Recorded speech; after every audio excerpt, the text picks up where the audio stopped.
Estimados participantes, bienvenidos a una sesión más del Diplomado de Derecho Societario Moderno, organizado por Biloyer y acreditado por la Facultad de Derecho y Ciencias Políticas de la Universidad Nacional Hermilio Valdizán. En esta sesión tenemos el grato honor de contar con el doctor Roger Vidal y nos va a exponer el tema de controversias en arbitraje societario. El doctor Roger Vidal es doctor y magíster en Derecho Civil por la Universidad Nacional Mayor de San Marcos, cursando estancia de investigación en el postdoctorado de la Universidad Católica de Paraná, Brasil, profesor en la Facultad de Derecho de la Universidad Nacional Mayor de San Marcos, San Martín de Porres, Universidad Nacional Emilio Valdizán de Huánuco, Universidad de Huánuco, Universidad Privada del Norte y Universidad Continental. Es director del capítulo peruano de la Asociación Iberoamericana de Derecho Privado y presidente del Instituto Peruano de Derecho Civil, árbitro y fundador de Estudio Vidal Abogados. Estimado doctor Roger Vidal, a nombre de Biloyer, darle una cordial bienvenida y un enorme agradecimiento por haber aceptado la invitación de participar como ponente en este diplomado de Derecho Societario Moderno. Nos sentimos muy honrados por ello y estamos seguros de que será una sesión muy valiosa y provechosa para todos los participantes. Muchas gracias y les cedo el uso de la palabra para que pueda iniciar con su ponencia. Muchas gracias, señor Anderson. Agradezco a Bibloyer por la invitación. Y bueno, vamos a empezar a avanzar con el tema que les propongo, que es controversias en arbitraje societario.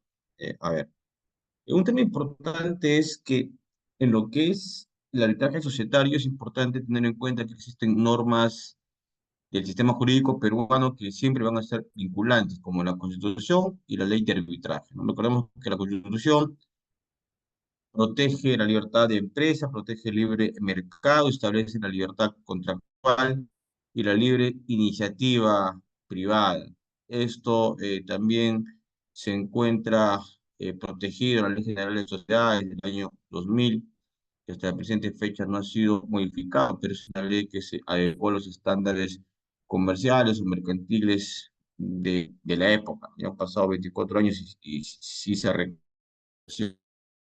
respecto a aspectos importantes como la vinculación de empresas, el criterio de responsabilidad del gerente general y muchos temas que seguramente han sido materia de discusión. Bueno, por otro lado, también es importante entender el estatuto de cada empresa o cada compañía resulta vinculante.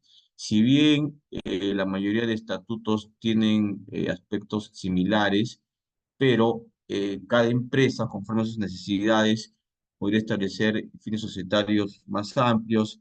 También podrían establecer una figura que es muy usual, eh, la firma de ciertos montos contractuales a dos firmas o a tres firmas, ¿no? Por decir, si se hace una transacción que supera $1 millón, se requiere la firma del gerente general o del presidente del directorio, más la firma de un gerente adicional. Eso también es muy usual en compañías que tienen montos de facturación muy altos, pero sin embargo también el estatuto podría también establecer otro tipo de esquemas de poder, ¿no? Solo a manera de referencia. Por otro lado, menos importante, tenemos la norma del Código Civil peruano, que también con la ley de títulos valores van a permitir que las empresas, las compañías puedan realizar actos contractuales, actos societarios con amplia libertad, donde siempre es importante reiterar que la autonomía privada, el acceso a la propiedad privada, el respeto de los contratos, la fuerza obligatoria de partes servanda, van a ser principios que van a estar inspirados siempre en cualquier actividad empresarial. Otras normas vinculantes. Hoy en día en el derecho societario también se mantiene presente normas como los compliance, normas de cumplimiento en temas societarios o buen gobierno corporativo, en temas tributarios, en temas de protección de datos, en tener también el consumidor. En general, no se podría dialogar o solo pensar que el derecho societario puede caminar solo en el ámbito empresarial, ¿no? También requiere siempre mayores normas de derecho privado y público que puedan complementar existencia y sobre todo que puedan generar actividad empresarial de manera explícita o mitigar cualquier tipo de riesgo. Bueno, a ver, en los temas societarios, y acá un poco vamos a irnos ya al arbitraje, recordemos que el arbitraje societario va a nacer de un convenio, de un acuerdo que se establece en el pacto societario, y quizás el arbitraje societario va a tener dos ámbitos. El primero que nace en el estatuto, de las cuatro, cinco, siete personas que forman esta compañía van a establecer que vía arbitraje societario se va a resolver las controversias que puedan existir entre los socios. Usualmente también podría incluirse controversias que surjan con terceros y empresas privadas. Pero esta primera regla es importante porque quizás dependiendo del tipo de estatuto, se puede incorporar al estatuto mayores reglas arbitrales o qué centro de arbitraje puede ser el competente, ¿no? A sola manera de ejemplo, podría existir, eh, no sé, un gremio empresarial de la CONFIEP o la Sociedad Nacional de Industrias, donde ellos han diseñado reglas arbitrales, un reglamento, un centro de arbitraje especializado netamente para resolver disputas entre sus agremiados. Entonces, fácilmente también se podría determinar o escoger un centro de arbitraje característico determinante, que sí lo hay, como es la Cámara de la Construcción, CAPECO, el Colegio de Ingenieros del Perú, la Sociedad Nacional de Industrias, centros de arbitraje como la Cámara de Comercio de Lima, la Universidad Católica o ANCHAN, que son centros que se van a conformar o se van a establecer para solucionar disputas o conflictos de sectores públicos y privados en el ámbito empresarial, ¿no? O puede ser también la contratación pública, que es bastante usual. Por otro lado, también se podría incluir en el convenio este arbitral o quizás en fecha posterior la sede del arbitraje. Hoy en día el Perú pues tiene inversión en empresas de Brasil, de Colombia, de Argentina, de Chile, de Estados Unidos, de España, de China, de Corea. Entonces, quizás dos empresas extranjeras puedan decidir que la sede del arbitraje sea en Lima, pero que el arbitraje sea llevado en el idioma natural o nativo, que puede ser chino, japonés o americano, incluso la legislación que se va a aplicar.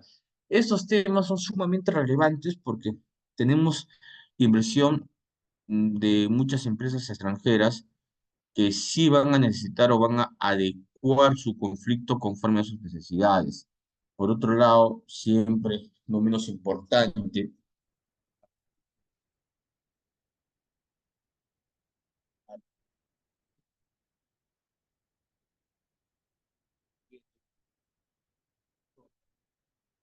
candidatos a árbitro y elegir el más idóneo, que tenga mayor experiencia, que tenga mayor sector arbitral.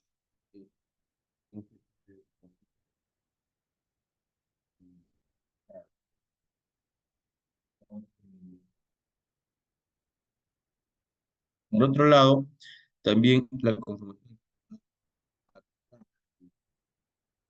que entre los dos árbitros designados se va a elegir el presidente. Y un rol muy importante los coárbitros, que en el mejor escenario se debería de llegar a un acuerdo, ¿no? De poder designar de manera en un árbitro, pero en unas oportunidades esto no sucede.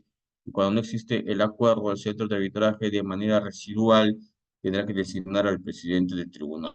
Bueno, a ver, ¿qué más? Sectores donde a nuestro criterio se podría practicar el arbitraje societario, ¿no? Minería, insisto, incluso hay un caso interesante de empresas mineras que llegó en anulación del laudo a la segunda sala comercial de Lima, el caso minera Quenuales, bueno, ambas eran mineras con sede de la matriz en Estados Unidos y con filiales en el Perú, pues que se habían disputado un contrato de opción compra-venta y un contrato de opción. Y acá es interesante ver, ¿no? De cómo sectores tan importantes como la minería en el país tienen conflictos arbitrales que se vinculan en el aspecto societario. Lo mismo con empresas de hidrocarburos, la construcción, lo había mencionado, ¿no? En este caso, el Centro de Arbitraje Capeco.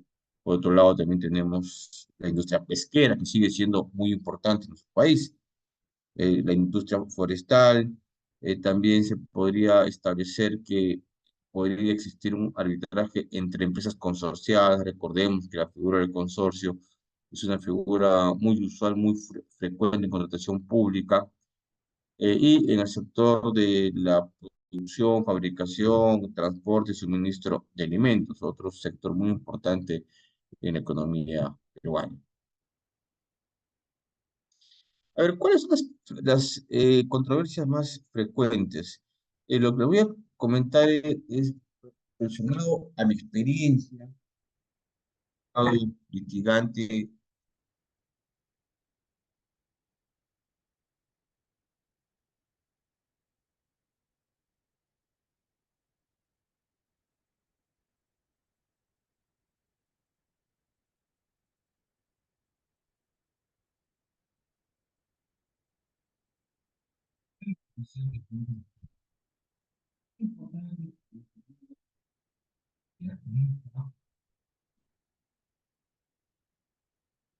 Debería y debe.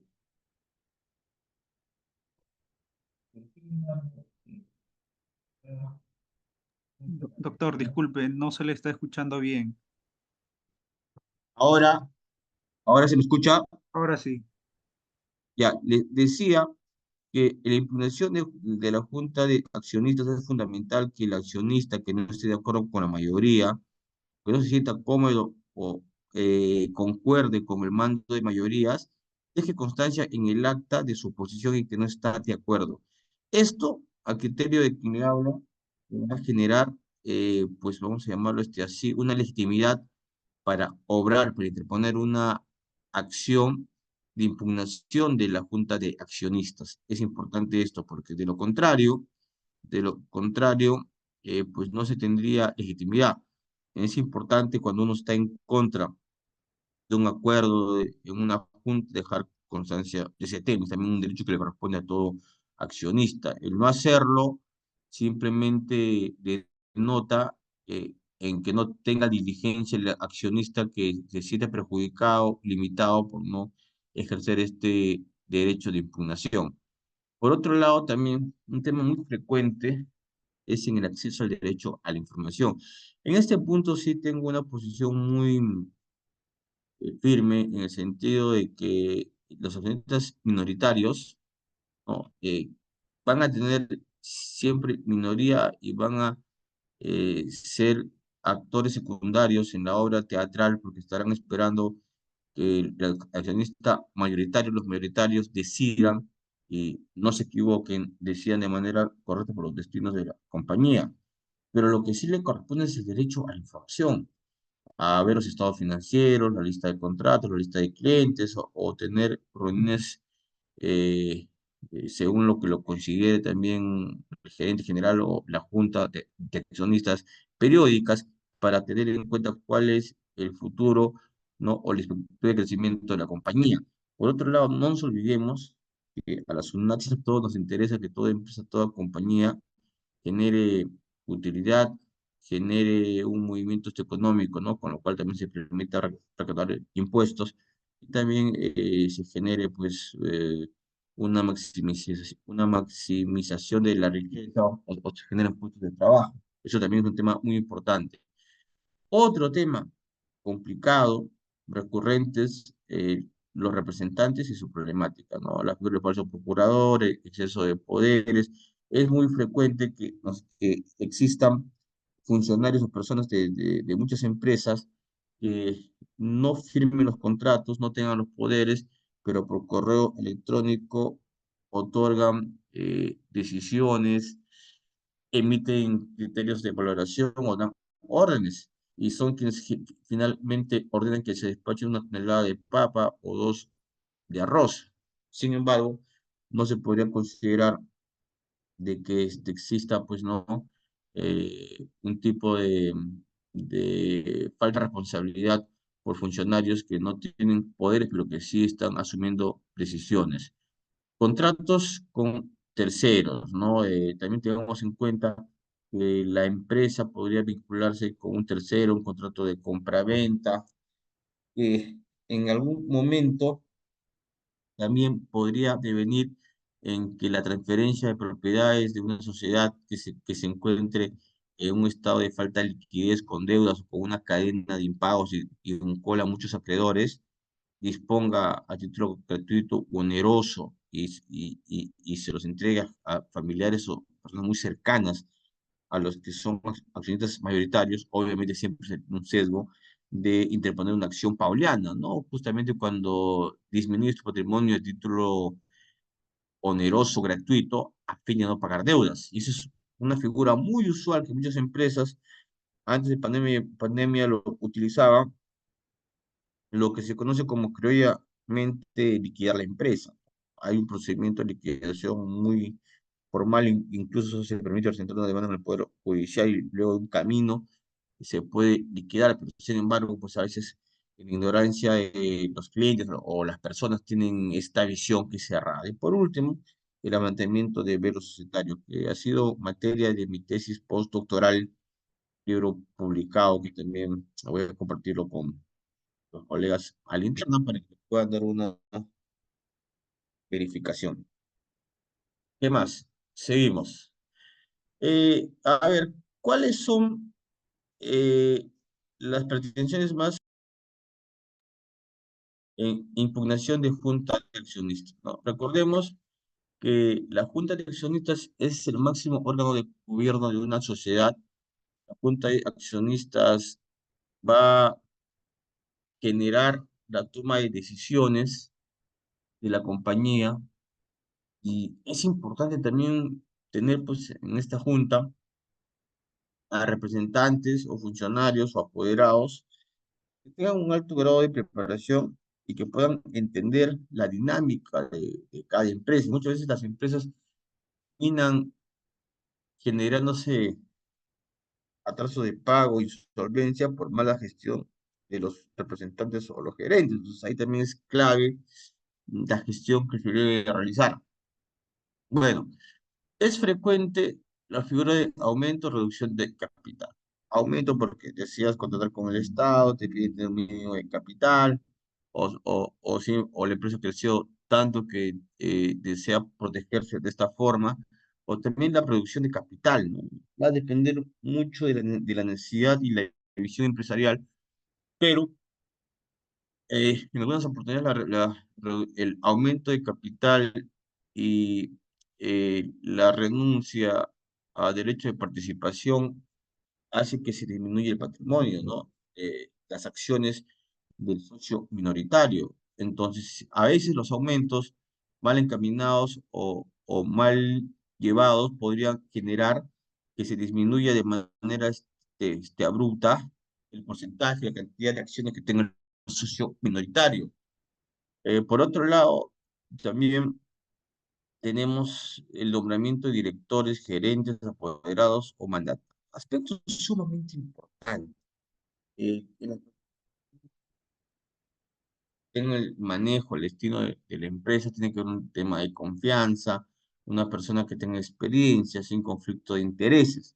Pero ¿qué pasa si la empresa lo convertimos en una fotografía de nuestra familia o vida personal o una vida paralela y ingresa a la empresa a aparecerse en un club de amigos o una conversación o la casa de una persona al mantener relaciones sentimentales con muchas personas de la alta gerencia o en este caso de los apoderados directores? Esto, si bien no está prohibido, pero muchas veces las relaciones personales y amorosas, cuando existe una controversia arbitral, pues salen a la luz. Yo recuerdo mucho en un arbitraje societario entre dos constructoras, donde se estaba interrogando a una señora que había sido pareja de un director.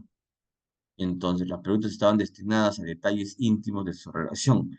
Y más bien que la señora respondió indicando que la audiencia no era para que hablen de su vida personal, ¿no? Simplemente que ya esta información en el tiempo que estuvo eh, formando un directorio de la empresa.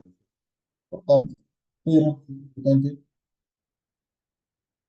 recordar, que es un tema muy complejo, no se debería de prestar mucha atención a la problemática de que podrían haber oposiciones para que no se nombre un gerente, apoderados, o también un esquema, vamos a llamarlo así, político-societario. No nos olvidemos que tienes un grupo mayoritario y minoritario, y cuando también hay nombramientos, siempre hay intereses. Incorporación de nuevos socios, ¿no? Puede ser persona jurídica, ¿no? Un proceso penal por lavado de activos o malas prácticas laborales.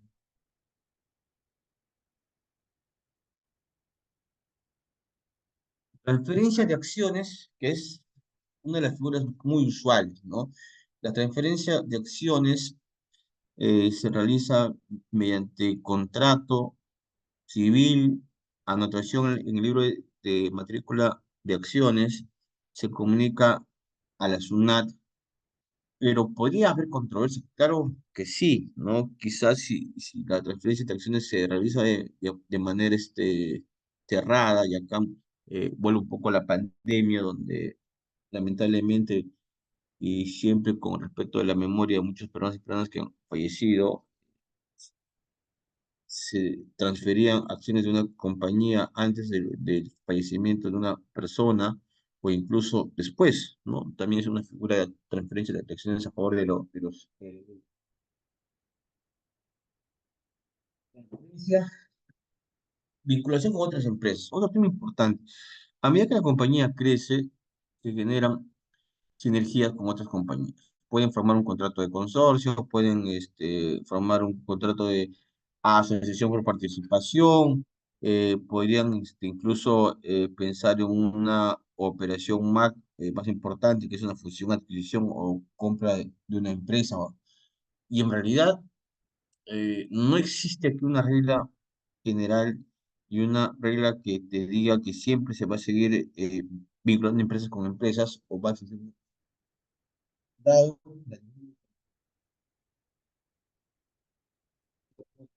grupos de empresas como el BCP, Grupo Gloria, otros conglomerados empresariales generan buena reputación. No es más, si uno va a contratar con una empresa de Grupo Promero, Grupo Gloria, no la va a pensar firmar el contrato porque entiende que está frente a un grupo económico fundamental importante. La transferencia de activos. La transferencia de activos, a nuestro criterio, va relacionado con la acción pauliana, ¿no? Gerente empieza a dejar en cascada a la compañía para no pagar deudas laborales, no pagar a la SUNAT, no pagar a Indecopi, no pagar las deudas municipales. Y estos activos,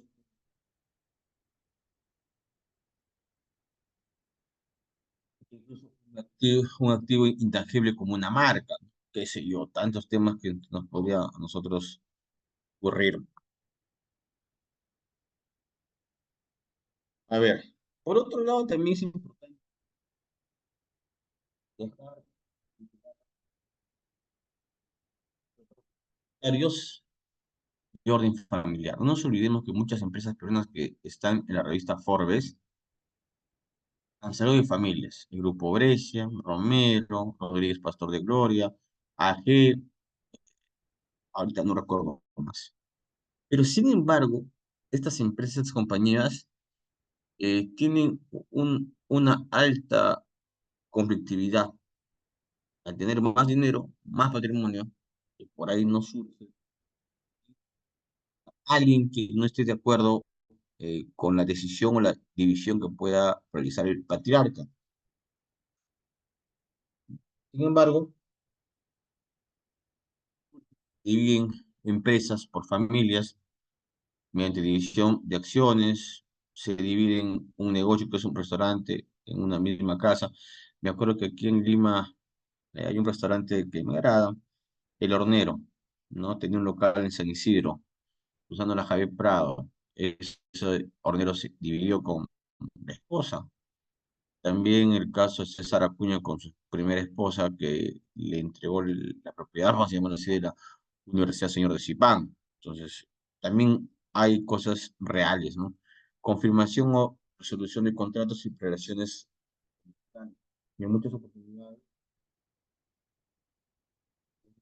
familia toma la administración, las riendas de una compañía, se presentan culminación de contratos, despiden a trabajadores, a los abogados, gerentes, qué sé yo. Entonces eso también va con el ámbito familiar, ¿no? Cuando se piensa que tomar la empresa es un botín y se genera mayores conflictos con otros actores de la empresa o la sociedad.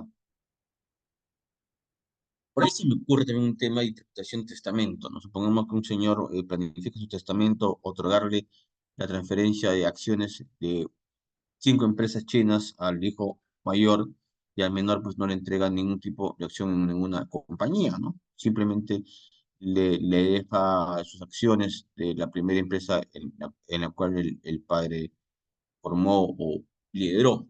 Disputa de la mayoría versus la minoría. Esto es un tema de todos los días. Vulneración de contratos y cláusulas, ¿no? Podría ser también que en algunos momentos los familiares, compañías familiares, al firmar contratos, empiecen a estar estableciendo reglas de indemnidad, de garantías o confidencialidad. En pocas palabras, ¿no? Cuando fallece la persona que los guía o que los ha juntado durante muchos años, también empiezan cada uno a estar analizando un contrato estándar para proteger sus intereses y no andar solo, ¿no? Sin ningún tipo de asesoría.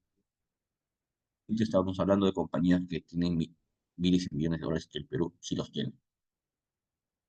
A ver, sigamos con los conflictos familiares, ¿ya? En el orden societario. ¿Qué pasaría si llega el velorio del fallecimiento del dueño de una empresa que tiene 500 trabajadores, de una SAC, que está entre las 40 empresas más grandes del país, y llega su esposa llorando con sus hijos, la viuda, a las 10 de la mañana, a las 12 se aparece una señorita joven con un hijo, y en la tarde se aparece otra señorita con 2 hijos, donde dicen que el papá es el difunto. Esto es sumamente grave y peligroso. Va a haber un juicio de unión de hecho, que va a durar años. Y al ingresar un nuevo hijo a una masa hereditaria de 2 personas, supongamos que la persona que estaba casado tuvieron un hijo, el ingreso de los otros herederos implica automáticamente la reducción de o la alícuota en derechos hereditarios. Entonces, estos temas son muy frecuentes, ¿no? Por otro lado, pago de indemnización de seguros, ¿no? ¿Qué sucede cuando se contratan seguros de vida contra accidentes de tránsito, aéreos? Otro tema que repercute en la compañía es el divorcio por causal, ¿no? Adulterio o cualquiera de las causales, porque hay la posibilidad que se pierdan las gananciales y el daño moral, para que indemnicen al cónyuge que fue víctima. Lo mismo pasa con el hijo extramatrimonial, ¿no? Va a generar también un conflicto con la esposa. En general, eso también va a ser un tema muy complicado. Reconocimiento del hijo vía testamento es otra posibilidad, ¿no? En pocas oportunidades, un testador decide, pues, reconocer el hijo en testamento. Pero bueno, ahora pasamos a casos prácticos que vimos en nuestra oficina, un poco para aterrizar. A ver, primer caso aplicativo de juegos. 4 socios de Lima invitaron a X para que invierta 300.000 soles en un negocio que consistía en tener un aplicativo de juegos. Entonces, vamos a llamarlo a X Pedro. Pedro se conoce con estos socios, amigos, entrega el dinero y al momento que entrega el dinero, el gerente le da 2 indicaciones. El primer 50% vas a depositar el proveedor, que supuestamente es el que nos está apoyando con crear el aplicativo, y el segundo monto se va a ir a un aumento de capital que la empresa va a inyectar. Pero sin embargo, a este socio nuevo X nunca lo convocaron a ninguna junta de accionistas. Por ende, al no estar en el libro de matrícula de acciones, él no tiene la condición de accionista. Pero sin embargo, otros hechos escandalosos es que que no se formalizó con escritura pública el aumento del capital y tampoco se inscribió en el libro de matrícula de acciones esta transferencia de acciones. Bueno, entonces acá se inició un proceso arbitral que está en trámite, donde la persona que prestó el dinero, bajo su teoría del caso, que como nunca se le hizo ingresar al libro de matrícula de acciones, no es accionista y está pidiendo la restitución del monto entregado, ¿no? Para la inversión. Un caso interesante. Segundo caso, empresas chinas con sede en Perú. Dos empresas conforman una persona jurídica para ingresar al sector del minero. La empresa A mantiene el 55% y la empresa B el 45%. Entonces, al tener un porcentaje de ambas empresas tan parecido, porque no hay una diferencia absoluta, tenemos de dos posiciones, ¿no? Unos que consideran que mantener el 55% y ir creciendo 5% cada año está bien, y hay algunos que consideran que mantener un porcentaje disminuido no les permite tener mayor acceso al crédito. ¿Y por qué se unen las empresas, sobre todo en contratación pública? Por experiencia. Hay empresas que tienen experiencia en obras y eso les suma para que estas empresas extranjeras se puedan presentar. Derecho de información y cogobierno. Bueno, acá tengo importante mencionar, que en China pues hay un sistema de gobierno que ustedes lo deben conocer mejor que yo, socialista, pero que el derecho societario tampoco mucho se ha desarrollado. Es más, cuando los chinos salen a otros países como el Perú, les parece muy extraño el derecho a la información, la protección de las minorías. Incumplimiento de compliance. El tema de compliance es normas laboral, en tema eh, penal, ¿no? En aspecto de derecho del consumidor. Lo que se busca es que se tenga estándares de prevención justamente para que no se generen daños a terceros y se genere una mala reputación en la compañía. A ver, otro tema ya interesante, que es un error, ¿no? Esta es la mejor forma de empezar mal una vida societaria. Tener dos socios y que cada socio tenga 50% de acciones, tener dos gerentes con las mismas facultades. Esto es... ¿En qué momento se van a poner de acuerdo? Obviamente, para eso se pusieron de acuerdo, pero pasado 3 años estos dos socios se odiaban y resultaba que cada uno se mandaba una convocatoria uno a otro porque ambos tienen el mismo porcentaje, las mismas facultades. Entonces, aunque no lo crean, esto pasa en el Perú. Es importante tenerlo en cuenta. A ver, casos complejos, ¿ya? Acá lo defino como casos complejos. ¿Se me escucha? No digo ahora. Sí, doctor, sí se le escucha, sino que por momentos sí se le escucha un poco entrecortado, pero por ahora sí. Bueno, ok. ¿Cuáles más complejos arbitraje societario? Derecho a la información entre socios. Muchas veces dirán que esta información es confidencial, que esta información es reservada, que por acá, por ahí. Oye, pero está pidiendo un socio. Es más, la ley general de sociedades establece que cuando tengas el 5% del porcentaje de acciones, ante la renuencia, la rebeldía de convocar el gerente, lo puede hacer el 5%, ¿no? Van a ante un juez y solicitan esto. Confidencialidad de la información. Obviamente, esta información que se maneja tiene que ser confidencial, ¿no? No es de acceso público y si una persona filtra tu información, podría existir una responsabilidad civil. Responsabilidad civil de los representantes y accionistas. A ver, Acá también es un tema bien interesante, mm, porque se entiende que los representantes actúan en representación, ¿no? Entonces, si actúo con esta representación, la responsabilidad que pueda surgir del mal uso de los poderes, van a tener que ser analizadas conforme a estas facultades. El tema del levantamiento del oso societario. Un stop. El tema del levantamiento del oso societario en el Perú ya se vincula en la justicia laboral en los momentos que los juez dice, ¿no?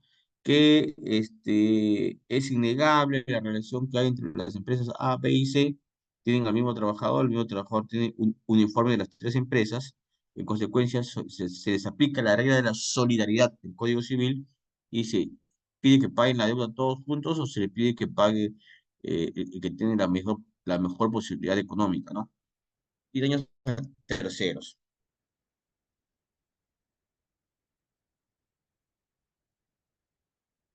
Ya, aspectos para culminar. A ver, es importante que los notarios, uno pueda presentar sus pruebas de manera ordenada. Lo primero son las pruebas clásicas. Documental, el contrato, carta notarial, puede ser estructura de costos, puede ser también lista de...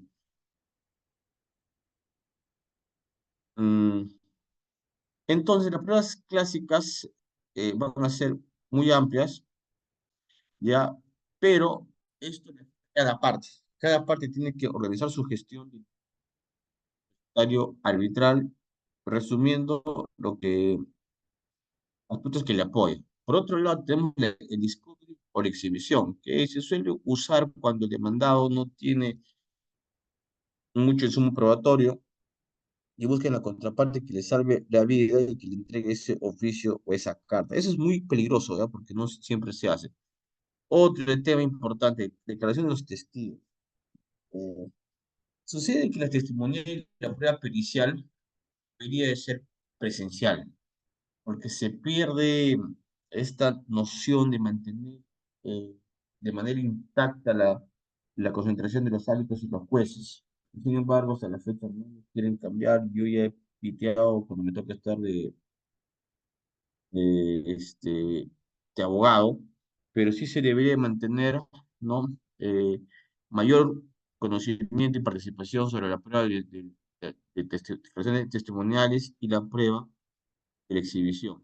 Bueno, las pericias son importantes porque van a coadyuvar a que se mantenga un arbitraje societario más especializado, más versado, y me atrevería también a mencionar que eso también incluye los informes o pericias legales. Hoy en día hay muchos abogados que su trabajo es interpretar la norma del sistema jurídico, pero no ciertos hechos, forman un equipo, obviamente pues también tienen un modo de facturación muy importante. Pero bueno, para concluir, el tema del arbitraje societario va a nacer del estatuto, que es importante si se requiere o no darles ciertas eh, reglas, ¿no? O sugerencias a las partes para diseñar un convenio arbitral societario válido, eficaz, que no genere complicaciones, que sea absolutamente certero, ¿no? Por otro lado, elegir bien el convenio arbitral y tener en cuenta que estas materias arbitrables son enunciativas, hay mayores.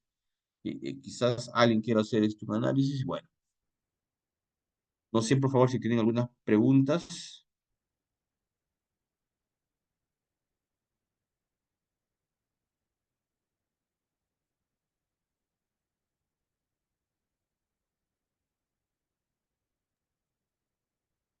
Doctor, buenas tardes. ¿Sí me escucha? Sí, Doctor, sí, una consulta. ¿Y qué recomendaciones nos podría dar para tener una buena cláusula arbitral al momento de redactar un estatuto? Viendo todos estos ujú. alcances que nos ha dado, ¿qué recomendaciones tenemos que tener? Porque a veces vemos que hay formatos, ¿no? Que muchos copian y pegan, pero se tendría que ver siempre de acuerdo a los intereses del cliente. de la empresa, ¿no? De nuestro cliente. Claro, Qué recomendaciones nos podría dar para tener en cuenta eh, ante no sé, en caso nos veamos envueltos en un incumplimiento o tengamos que acudir a vía arbitral?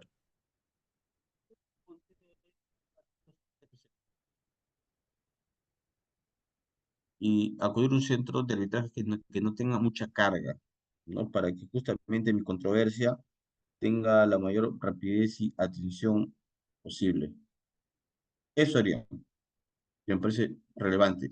Por ahí, si son empresas extranjeras, ver el tipo de idioma en la cual van a participar o el desarrollo del arbitraje.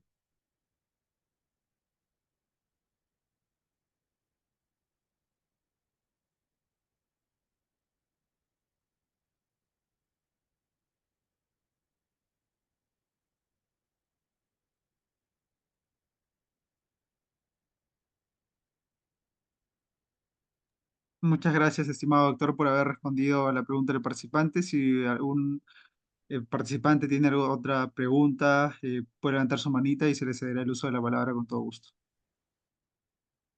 Sí, yo, perdón. Hola. Sí, Sí, adelante. sí, ¿qué tal? Ay, gracias.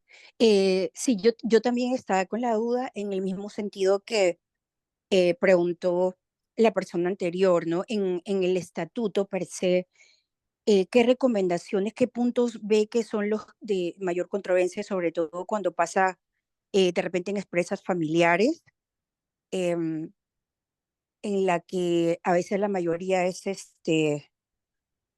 la que ¿cómo se puede decir, no? Media abusadora de los minoritarios o algo así. Entonces, podrían ser sus recomendaciones, por favor, en, en el estatuto para hacerlo más justo?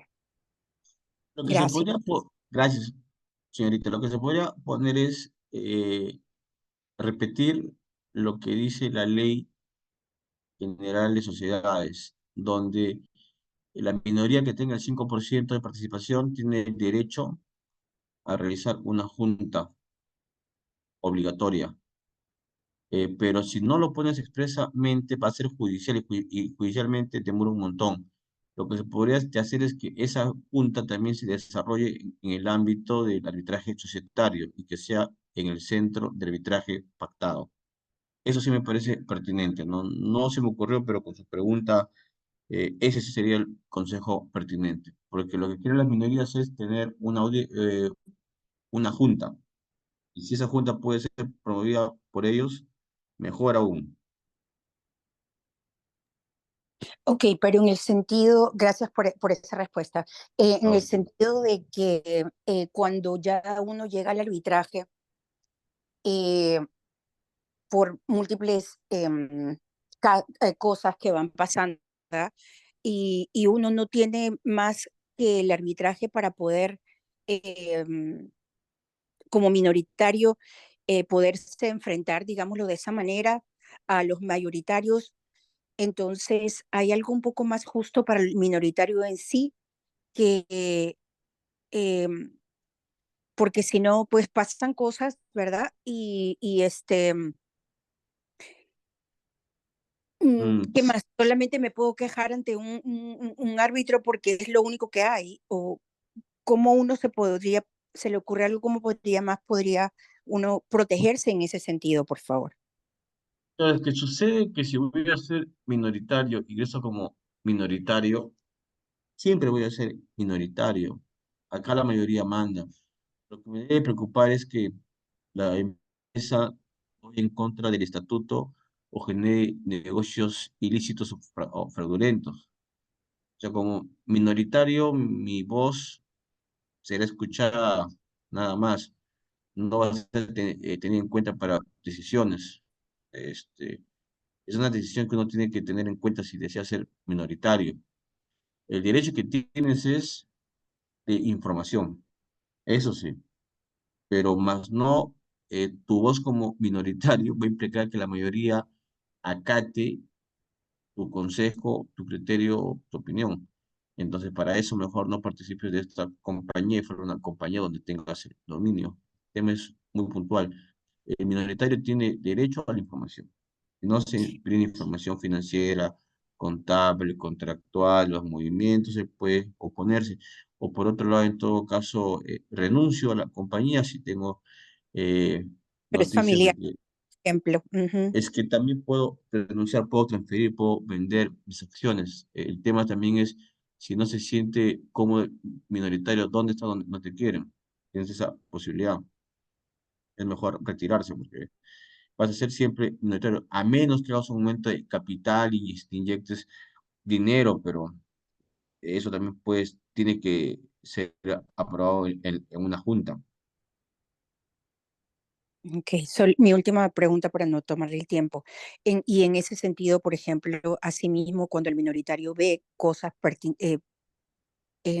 claras de que el mayoritario está haciendo no lavado de dinero ni eso, sino digamos que de repente abuso de autoridad o cosas a ese nivel, ¿verdad? Em, y se va al arbitraje, ya prácticamente ese es el único arma que uno tuviera como minoritario, ir a arbitraje por la con pruebas, obviamente, de las cosas que estén pasando societariamente hablando o de repente rompiendo leyes de buen gobierno corporativo a ese nivel, por ejemplo. Simplemente es ir a quejarse en el arbitraje, ¿correcto? ¿O hay otro? Mm, claro, lo que pasa es que si has escogido la justicia arbitral para conflictos que se generan en el ámbito de la sociedad, en el desarrollo de las funciones de los gerentes o directores, el gerente lo puedes demandar. O sea, el minoritario puede demandar al gerente de una empresa, a los directores. Ahí no hay inconveniente. Lo puede demandar y si tiene las pruebas y el sustento, un tribunal le podría condenar al pago de un resarcimiento. Ujú, Pero el detalle es, ya ver, en mi experiencia hay dos compañías, una grande y una pequeña. En una grande eran dos constructoras, una tenía el 60 y la otra el 40%. La del 40% otorgó el inmueble y la del 60% iba a encargarse de la gestión de la construcción. 3 años el proyecto paralizado. Entonces, el que tiene el 40% eh, se opuso a la última Junta General de Accionistas, donde se quería hacer un aumento de capital justamente para liquidar el capital minoritario, inició un arbitraje. Se opuso a la designación de nuevos apoderados, al aumento de capital.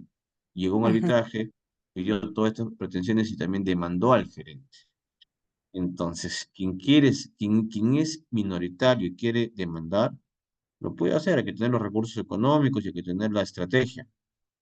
Pero el tema es que si vas a un arbitraje es oneroso.